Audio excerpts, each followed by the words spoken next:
Ok, irmão, graça e paz, né? Mais um vídeo para a honra e glória do Senhor Jesus.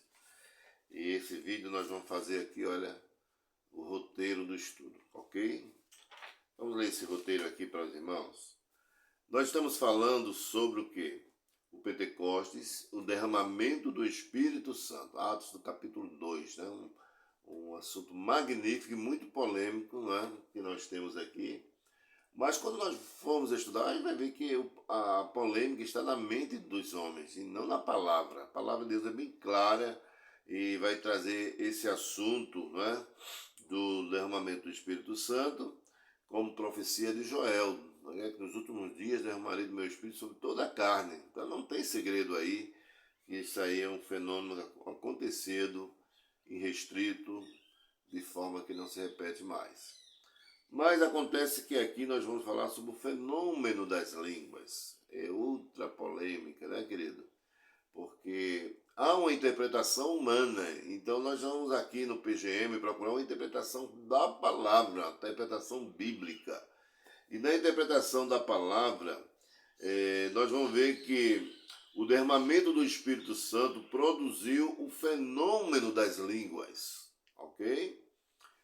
Porque realmente foi um acontecimento que marcou, né? Chamou a atenção de multidões. Então, o que é que nós vamos aprender aqui? Lucas destaca a natureza internacional da multidão poliglota, reunida ao redor dos 120 discípulos que foram cheios do Espírito Santo.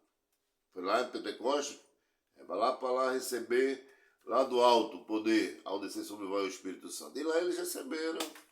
E aqui, olha, nós vemos aqui esse fenômeno extraordinário. Em primeiro lugar que nós vamos destacar aqui, nesse fenômeno, é o milagre das línguas. Realmente ali é um milagre, né?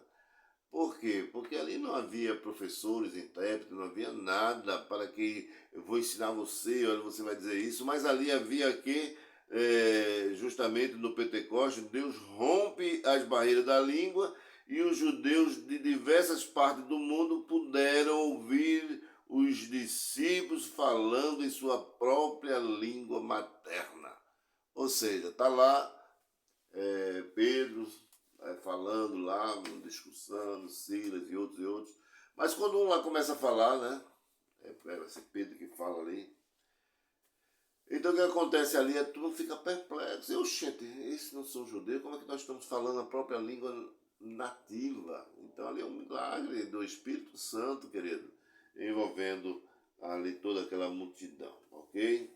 Então, nós percebemos aqui que a língua de Atos dos Apóstolos, né, Atos 2, foi um fenômeno de fala como de audição, né? Eles falavam e ouviam, não precisavam ali de intérprete, tá bom?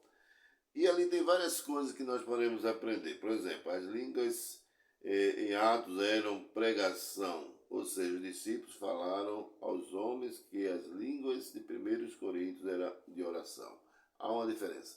Então, não vamos entrar nesse detalhe, que senão a gente vai perder o foco do estudo, tá ok? Mas vamos para a segunda lição que nós vamos aprender hoje à noite. Em segundo lugar, a perplexidade da multidão. Então havia ali a multidão, muita multidão. A multidão foi atraída pelo extraordinário fenômeno do Pentecostes, tá certo? Então aquela reunião, aquela festa de Pentecostes reunia, atraía muita multidão. Então, como também havia ali, né, algo sobrenatural que estava acontecendo e eles não tinham explicações aplausível para aquele fato, tá bom? Ele não sabia o que está acontecendo ali, ele não tinha. Mas no momento daquela perplexidade em que ele ouviu falar as línguas, né, na sua própria língua nativa, as palavras grandezas de Deus. Terceiro e último lugar, a gente vai ver aqui, querido, a reação ao milagre das línguas. Lógico, toda ação tem sua reação, né? Quando eles viram aquele fenômeno, nós vemos que o derramamento do Espírito Santo prova que os milagres abrem porta para o Evangelho, mas não são o próprio Evangelho. Vocês entenderam isso aí? Não significa que o Evangelho é aquele que faz milagre. Ah, não, o Evangelho é o poder de Deus para salvar a todo o que crê. Os milagres comprovam a realidade do Evangelho. Olha, irmão, é tanta lição preciosa aqui, né? Vamos ficar aqui porque senão vai perder o sentido do estudo, ok? E agora, hoje à noite, PGM. Ah, hoje esse é o dia, né? É o dia de cumprir a sua promessa, não?